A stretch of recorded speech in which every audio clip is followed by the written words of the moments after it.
Hey there! In today's video, I'm going to be building this portable gaming table at a surprisingly low cost, even at 2022's wood prices.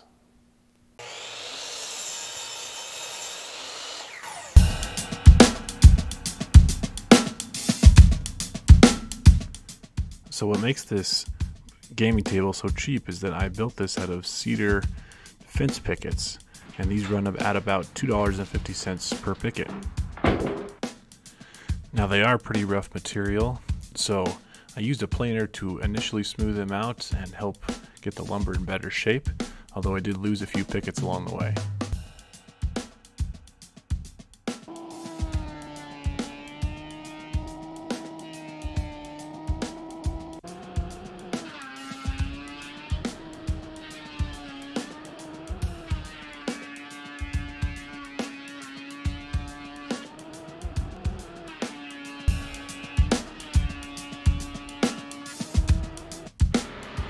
Once I'm happy with the smoothness and thickness of the boards, I laid them out to see exactly what I wanted my table to look like.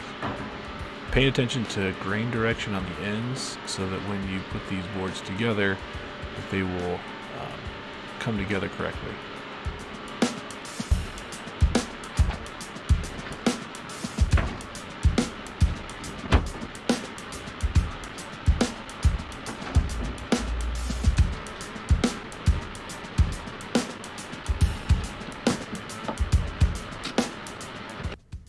After I had all the boards laid out, this is what my table was going to look like. I really liked how the grain looks on this. I love cedar, it's just a beautiful looking wood. So now I needed to mark out locations for putting in biscuits with a biscuit joiner in order to combine the boards and line up the top surface.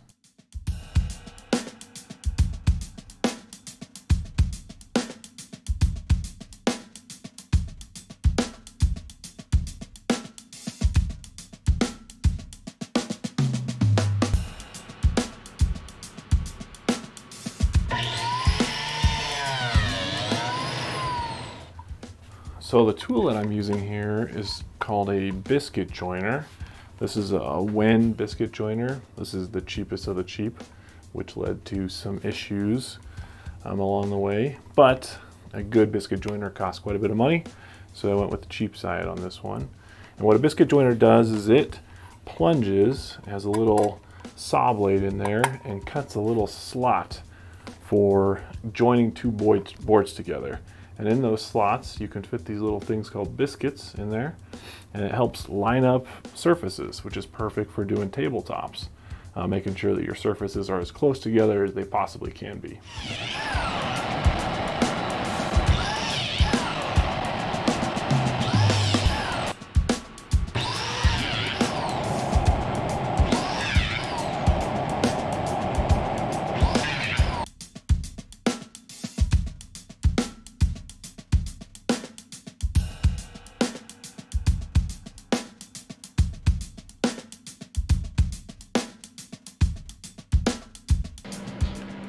Now it's time to glue it all up. So we start with just 2 pickets at a time, gluing them up, making sure that you put your biscuits in the slots that we cut for the biscuit joiner.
proper way to make sure that this glue up stays flat is to use something like cauls. I didn't realize that at the time when I built this, when I first started doing this, and so I ended up using the floor and some weights in order to keep this glue up flat to the floor. Not the best. It did work in this situation, but make sure if you're doing this step yourself that you use some actual cauls to squeeze that together and keep this face flush.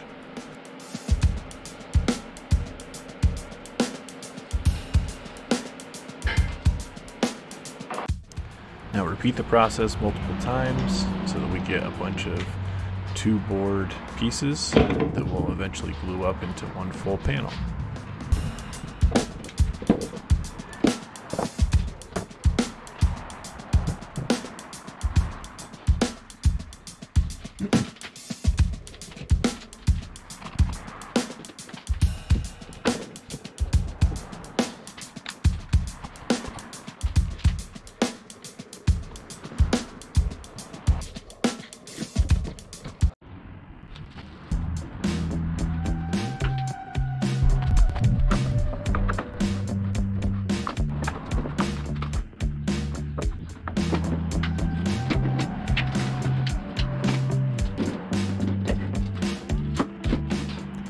On the larger table glue up, I finally figured out the caul idea, and I used a couple of cheap 4-foot levels as well as some 5-foot 1/2-inch conduit. Seemed to work pretty well for what I was going for.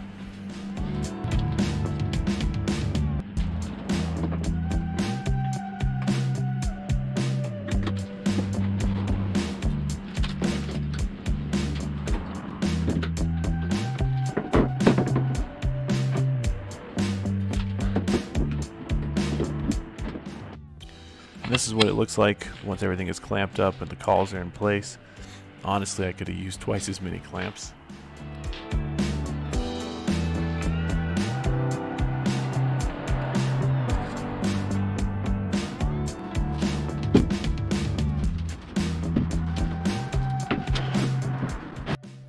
Now that we've got our full panel, let's go ahead and use a straight edge to clean up the ends and go ahead and cut our table in half, because the goal of this table is for it to be able to fold up to be carried around. It's to be a portable table.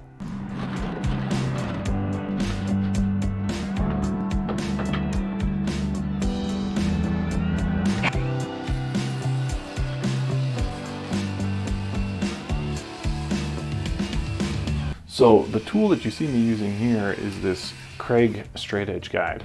This is a fantastic tool. What this tool does is it kind of acts like a track saw, or turns your circular saw into kind of like a track saw.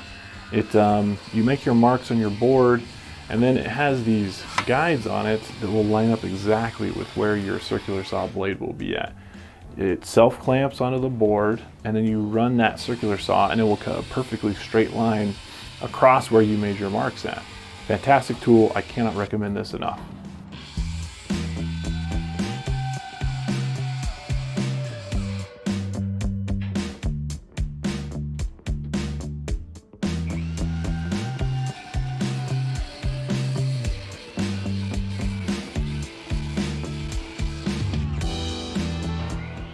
So now I could use the miter saw to cut some more cedar planks that I would use for kind of the framing on the bottom side.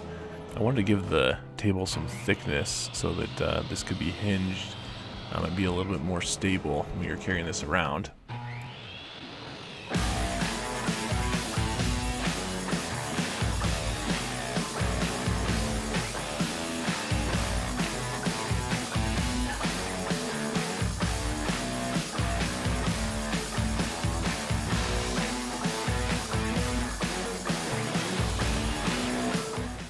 I just use glue and clamps to install the bottom frame.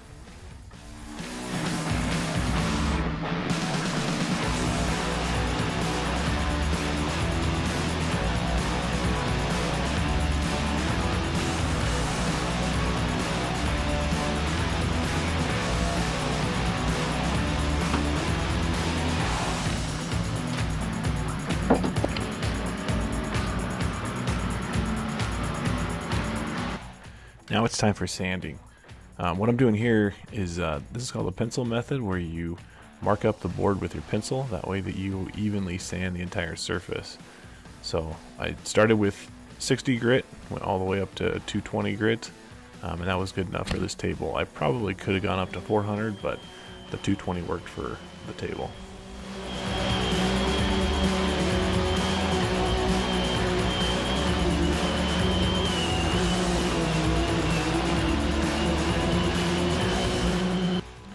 Here's what our two sanded halves of our table look like.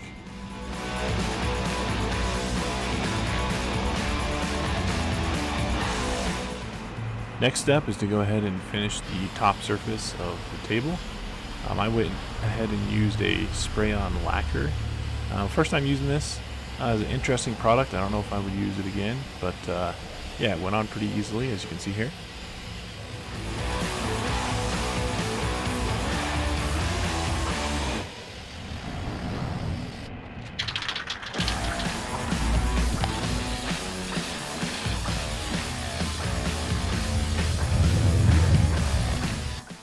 So, in order to connect our two sides of our board and to make sure that it can swing in and out, we install a piano hinge. Here I am screwing in the piano hinge on the back side.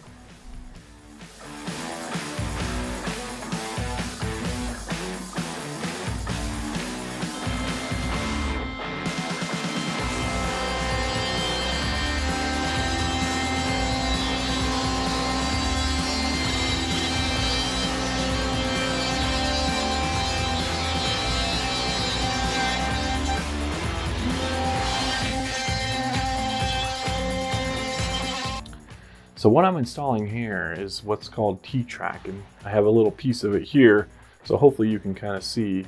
There's this middle ribbed section, and this goes on and covers the edge of your project. And you take a router with a blade like this, if you can see that or not, and you run your router all the way around whatever you want to put this T-Track on. And then you can go around at the end and you just tap this T-Track into place. Now, unfortunately, it seemed like my blade was slightly too large for this T-Track, and so I ended up having to use liquid nails to hold this into place, which is fine. It's kind of a compromise, but ideally, you would get some T-Track that you would just tap into place, and then if you ever needed to remove it, you can just pop it off. Oh, and as you can see here, I installed handles on this table. So we got a handle on the end and two handles on the sides in order to be able to pick it up and carry this table around.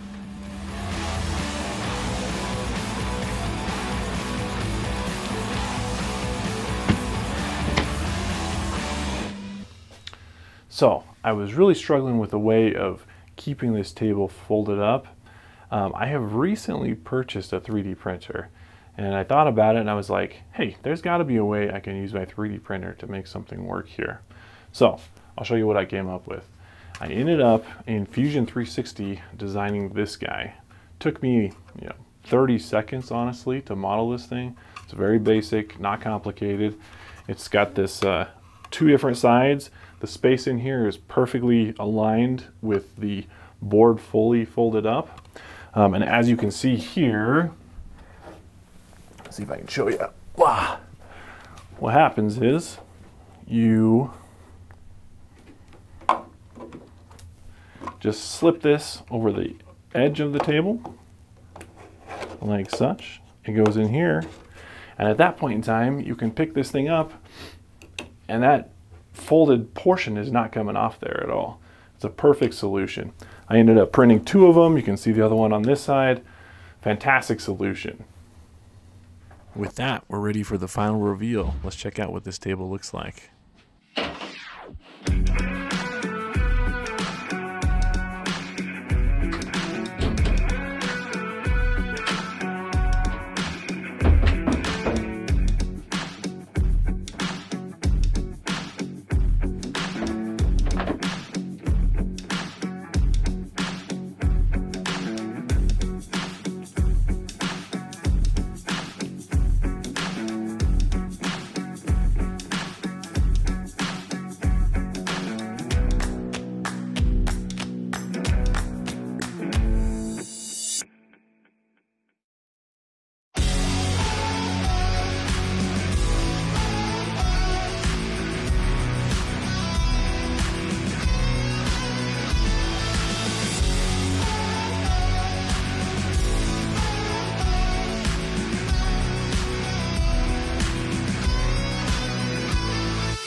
So there you have it. This is this portable gaming table that I built. It's big enough that I can use it for games like Warhammer or Twilight Imperium, some large board game that I want to put on a table. It's also super nice because, you know, not all my friends have gaming tables or spaces and whatnot, and you can just throw it in your car, you can bring it over to their house, whatever small surface they have, you can just unfold it, put it on top, and it works as a fantastic huge gaming table that you can take around with you. If you like today's video at all, feel free to hit the like button down below, subscribe to the channel. I appreciate you taking the time to watch the video. I'm having a ton of fun making these. I know that this has been a little bit of a break since my last video, but I think I kind of decided I want to slow down a little bit, make them a little bit more higher quality, and hopefully you guys appreciate that. But thank you. I appreciate your time today.